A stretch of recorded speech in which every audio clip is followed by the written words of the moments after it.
그 아이들이 장성함에 에서는 익숙한 사냥꾼이었으므로 들사람이 되고 야곱은 조용한 사람이었으므로 장막에 거주하니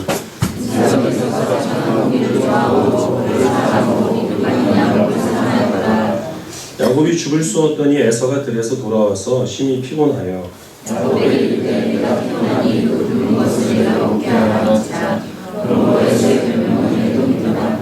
야곱이 이르되 형의 장자의 명분을 오늘 내게 팔라.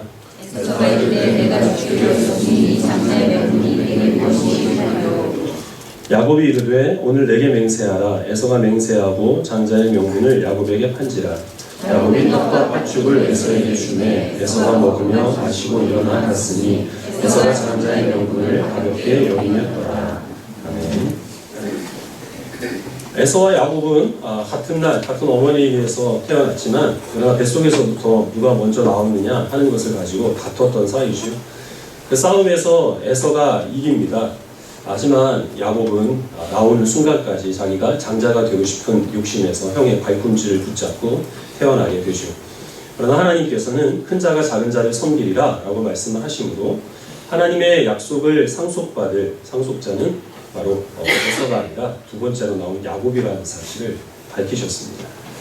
에서와 야곱은 자라면서도 서로 상반된 성격을 갖게 되는데요. 에서는 외향적이고 활동적이어서 산으로 들로 뛰어다니면서 사냥하는 것을 좋아하는 사람이 됩니다. 반면에 야곱은 그 가정의 딸 같은 아들이 되는데요.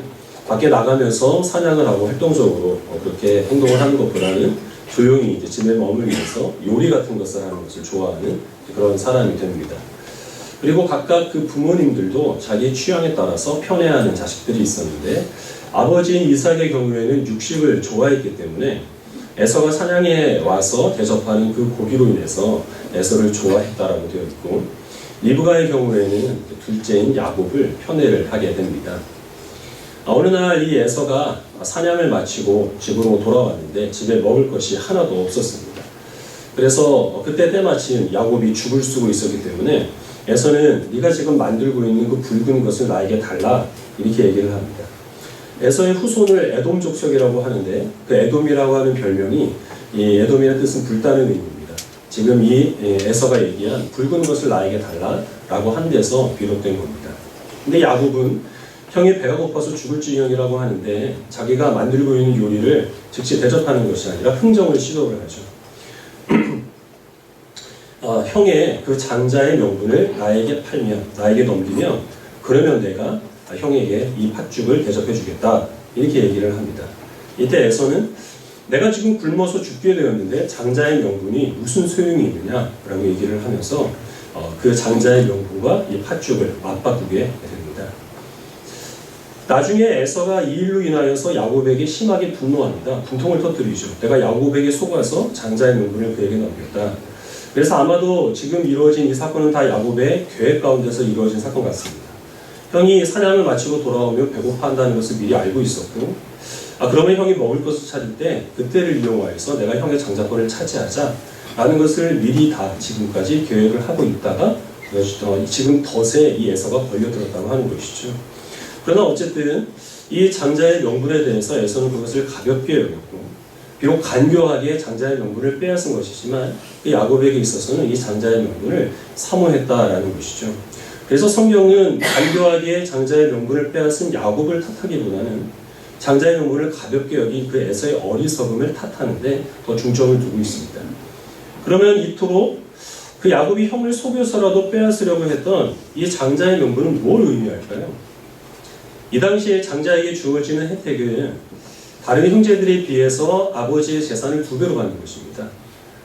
이삭은 아들이 둘이 있었기 때문에 이삭이 자기가 가진 재산을 이제 죽을 때 3등분을 해서 3분의 2는 에서에게 넘겨주고 3분의 1은 야곱에게 물려주는 거죠. 근데 이 재산을 탐냈기 때문에 야곱이 형을 속여서 장자의 명분을 빼앗은 것이라고 여기기는 좀 힘듭니다. 나중에 이 이삭이 제가 사실 이삭하고 에서하고 굉장히 헷갈리는데요. 그 말을 할 때 헷갈리는 걸 이해를 하겠는데 제가 설교 준비하면서 원고를 쓴 거 보니까 그 원고에서도 이삭하고 야곱하고 계속 바꿔섰더라고요. 여러분들이 듣고 있다가 좀 이상하다 싶으면 여러분 생각이 맞는 겁니다. 그래서 저는 최선을 다할게요.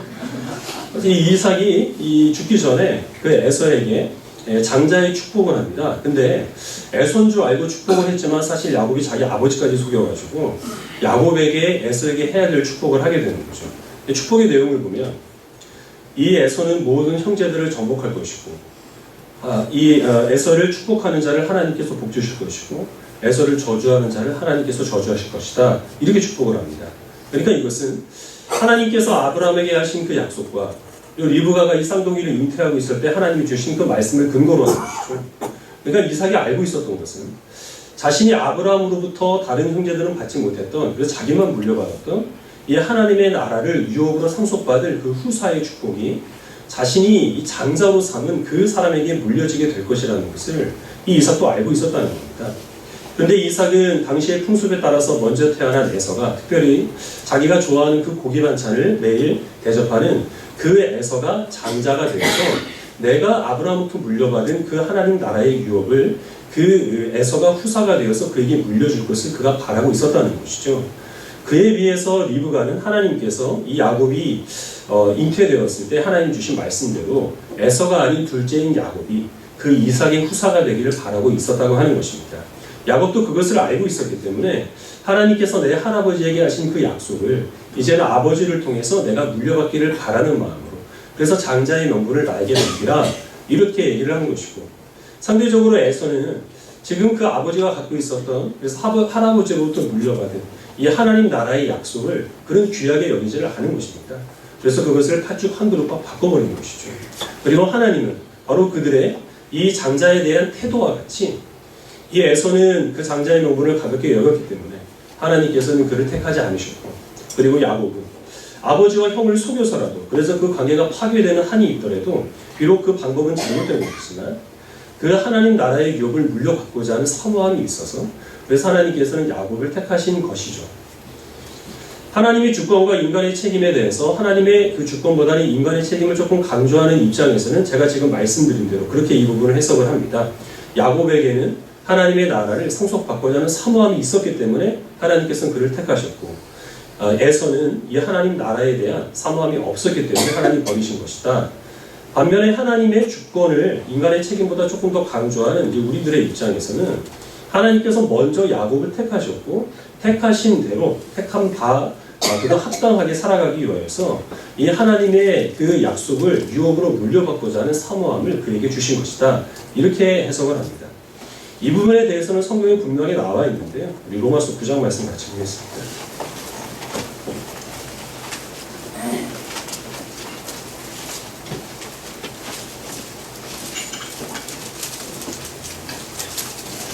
로마서 9장 10절부터 13절까지 13절까지만 먼저 같이 교독을 하겠습니다.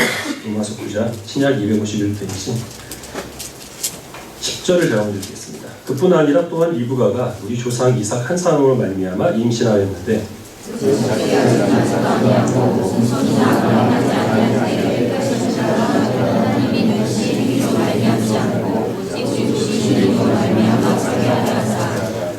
리브가에게 이르시되 큰 자가 어린 자를 섬기리라 하셨나니 기록된 바 내가 야곱은 사랑하고 에서는 미워하였다 하신 것 같으니라.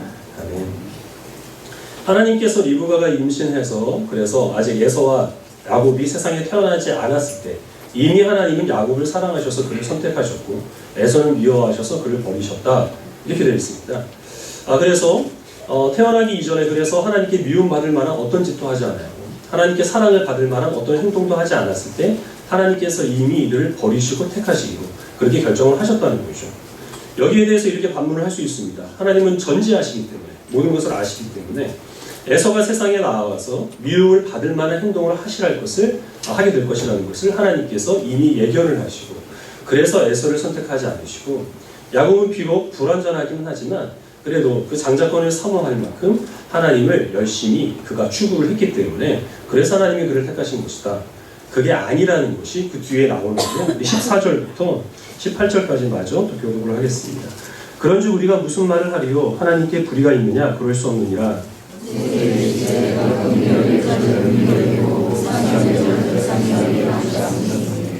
그런즉 원하는 자로 말미암음도 아니요 다른 박질하는 자로 말미암음도 아니요 오직 긍휼히 여기시는 하나님으로 말미암음이니라.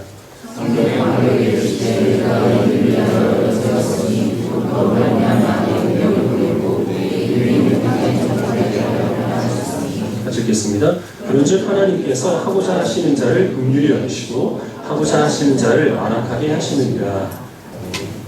하나님께서 이스라엘 백성을 택하셔서 세상에 그들을 존재하게 하신 이유는 세상의 나라와 구별된 사람의 계획과 사람의 노력, 사람의 조건 이런 것에 좌우되는 것이 아니라 오직 하나님의 계획하심과 하나님의 주권에 의하여서 다스려지는 그 나라를 세우기 위해 하나님께서는 아브라함을 부르시고 이삭과 야곱으로 하나님의 선택의 역사를 이루어 가신다는 겁니다. 근데 만약에 에서의 어떠함, 야곱의 어떠함 그런 것 때문에 하나님께서 그를 택하셨다고 한다면 결국 하나님의 나라도 세상 나라와 같이 사람에 의해서 좌우되는 나라가 될 수밖에 없죠. 하나님께서 이스라엘 백성들을 구원하시기 위해 바로의 마음을 강팍하게, 완악하게 하시는데 그렇게 하신 이유는 바로가 고집을 부리면 부릴수록 하나님께서는 그 바로보다 더 능력이 있는 온 세상을 다스리는 왕이라는 사실이 세상에 선포되기 때문에 그래서 하나님께서는 일부러 바로의 마음을 강팍하게 하셨다라고 기록하고 있습니다. 그와 같이 하나님께서는 에서는 하나님께서 버리시기 위해서 그를 죄악 가운데 방치해 두셨고 그리고 야곱을 택하셔서 그로 말미암아 하나님의 뜻을 이루기 위해 하나님께서는 그의 마음에 하나님의 그 유업을 사모하는 그런 마음을 주셨다라는 것이죠.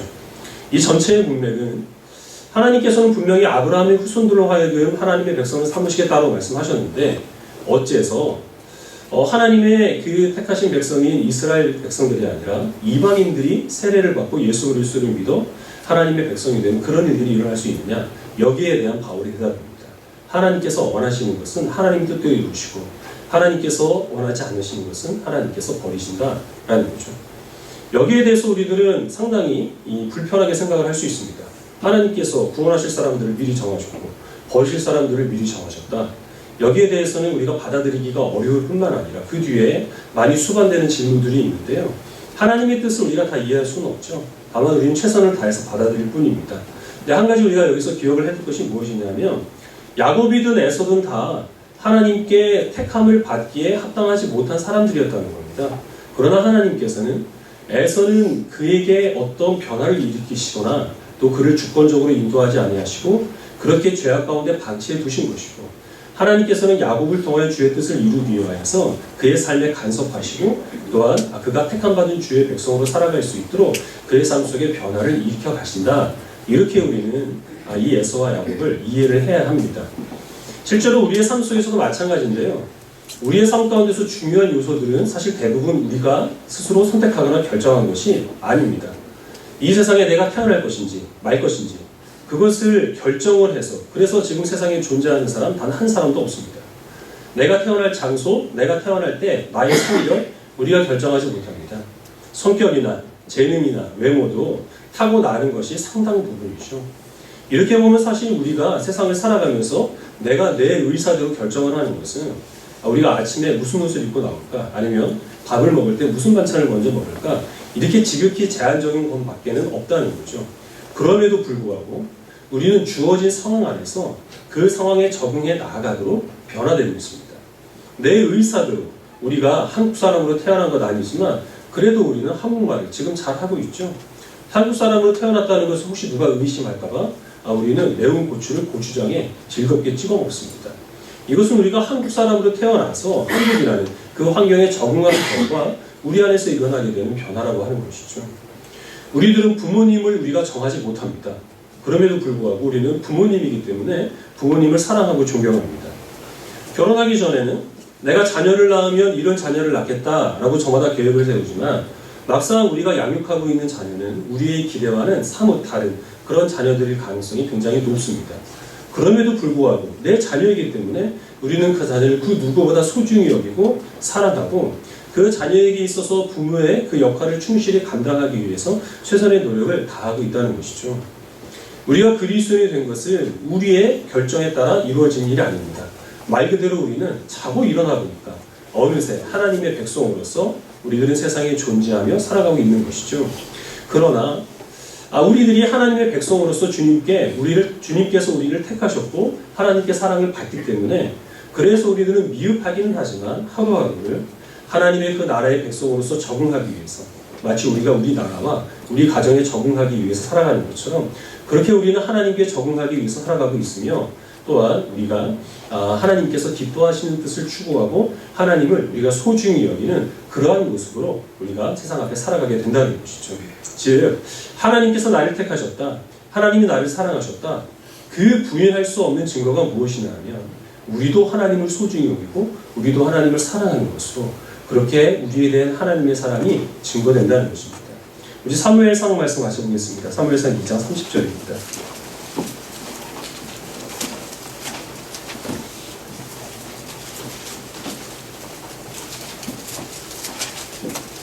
구약 411페이지 사무엘상 2장 30절 말씀을 한 절씩 읽어가겠습니다.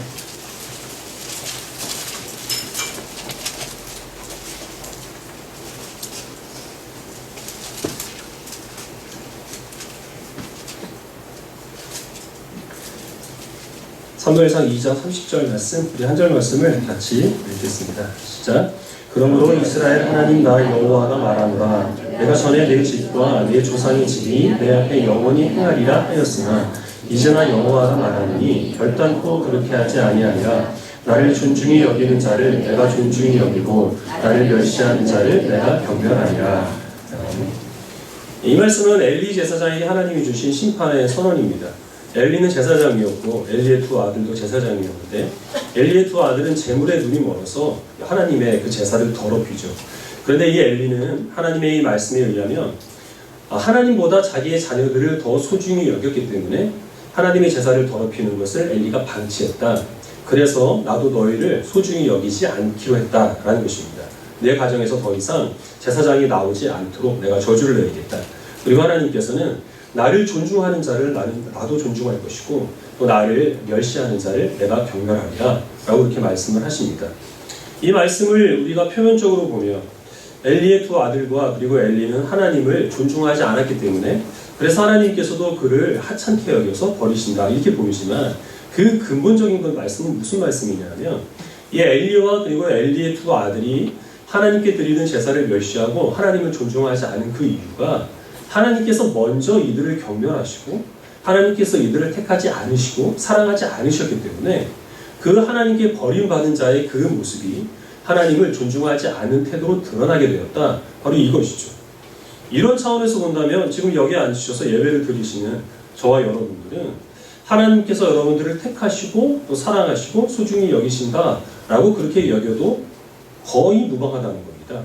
왜냐하면 여러분들은 지금 여기 할 일이 없어 앉아 계신 건 아니죠. 여러분들이 주일에 교회를 오지 않으면 검찰에 고발이 되거나 벌을 받거나 그것이 아니라는 것을 여러분들은 알지만 그러나 하나님을 사랑하고 이 시간에 예배를 드리는 것을 무엇보다도 소중하게 여겼기 때문에 그래서 여기에 앉아 계신 겁니다.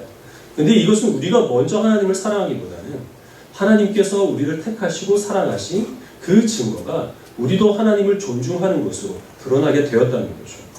근데 제가 왜 거의 확신할 수 있다라고 얘기를 했냐면 다 같은 마음으로 이 자리에 앉아 있는 것은 아니기 때문에 그렇습니다.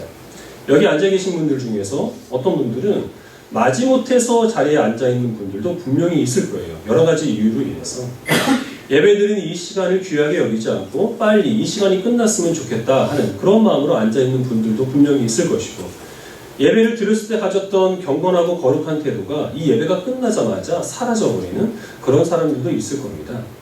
그러면 왜 그 사람이 그렇게 이 예배를 존중하지 못하느냐?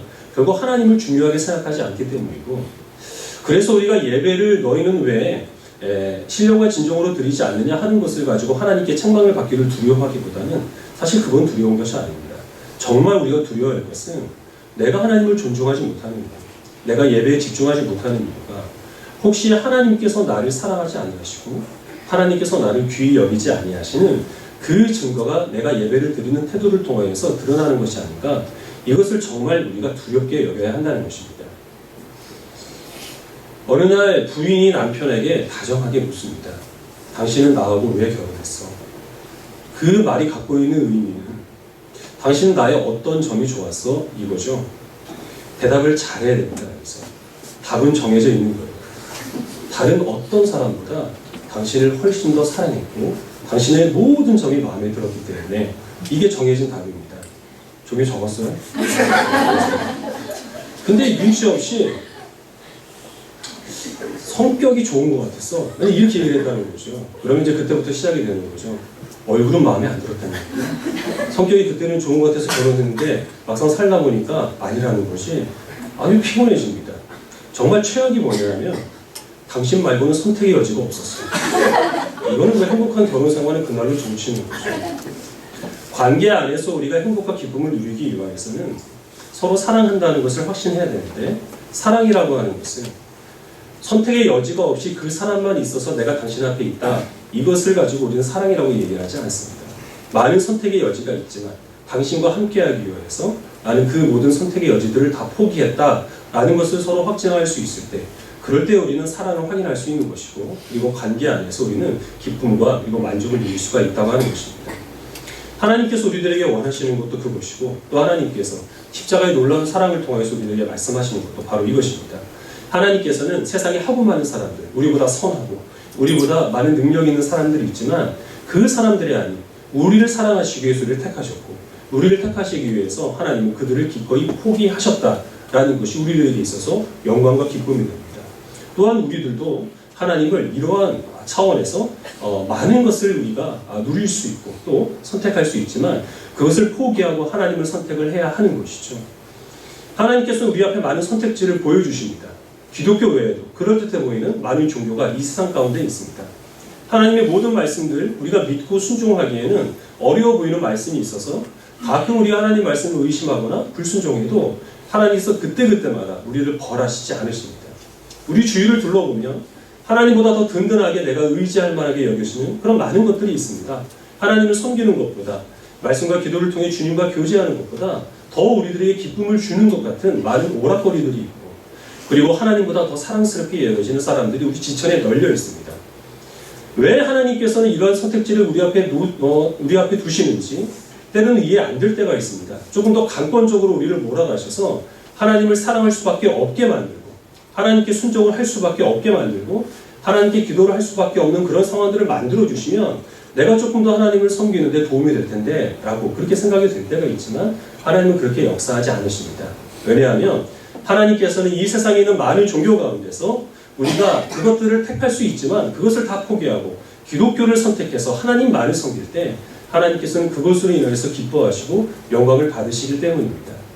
많은 것을 의지할 수 있지만 그 모든 의지하는 것들 다 우리가 내려놓고 겸손히 하나님만을 의지할 때 하나님께서는 그런 우리의 믿음을 통해서 영광을 받으시고, 여러 가지 방법들을 통해서 즐거움을 추구할 수 있지만 그 즐거움들을 잠시 우리가 절제하고 하나님의 말씀을 듣고 주님께 기도하고 하나님께 찬양을 함으로 하나님과의 그 교제 안에서 우리가 즐거움을 추구할 때 하나님께서는 영광을 받으신다는 것입니다.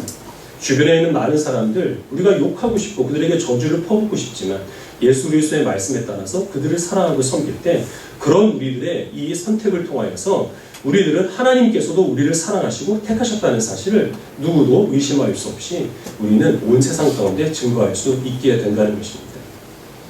이 교회 여러분들이 왜 소중한 존재들입니까? 여러분들은 귀한 분들이죠. 여러분들은 이 교회를 오시기 위하여서 다른 교회에서 예배를 드릴 수 있는 그 선택을 과감하게 포기를 하신 것입니다.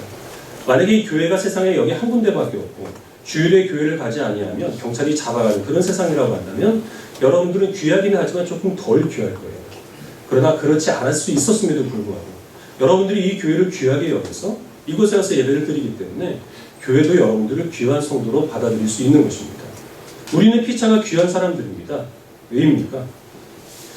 누가 인터넷에 노숙자하고 목회자하고 그 공통점을 올린 것을 봤는데요.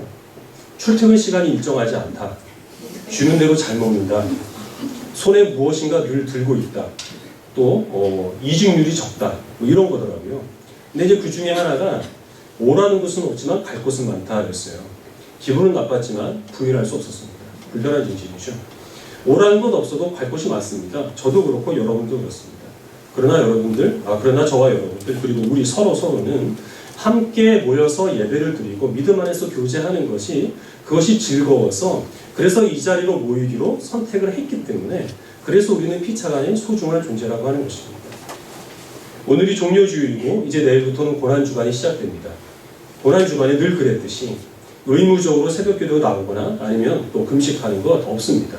왜냐하면 이것들이 의미가 없어서가 아니라 의무적으로 하든 안 하든 하실 분들은 어차피 하시고 하지 않으실 분들은 어차피 하지 않기 때문에 그래서 자유를 맡겨드리는 겁니다.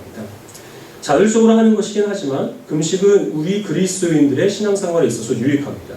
우리는 금식을 통해서 적어도 우리가 에서와 같이 팥죽 한 그릇에 장자의 명분을 바꿔버리는 그렇게 먹을 것을 좋아하는 사람은 아니라는 것을 증거하는 것이고 그것이 바로 하나님께서 우리를 야곱과 같이 선택하셨다는 사실을 입증하는 근거가 되기 때문에 그래서 중요한 겁니다.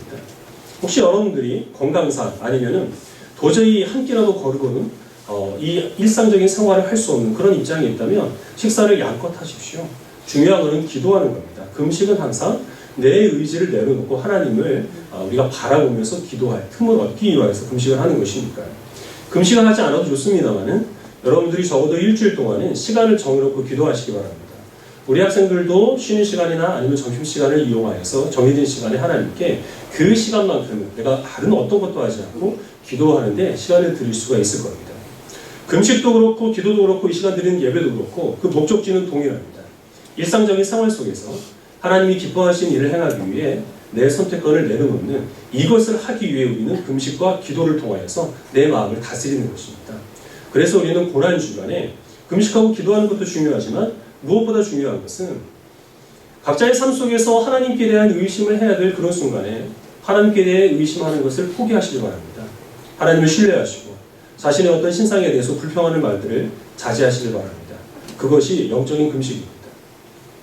또한 우리가 주변에 있는 사람들을 불편하게 만들 수 있는 그런 많은 말과 행동들을 할 수 있는 자유가 있지만 그럼에도 불구하고 그런 자유를 제한하시기 바랍니다.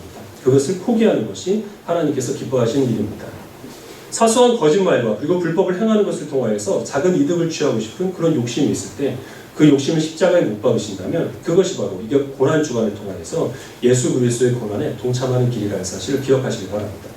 고난주간뿐만 아니라 우리의 모든 삶을 통하여서 우리를 사랑하심으로 택하신 그 주의 사랑을 우리도 세상에 있는 많은 유익과 기쁨과 만족을 즐거운 마음으로 포기함으로써 그리고 하나님께서 원하시는 것을 선택함으로써 우리 자신과 하나님과 세상 앞에 드러내 보이기에 부족함이 없는 모든 주님의 증인이 되기를 예수 그리스도의 이름으로 축원합니다. 기도하겠습니다.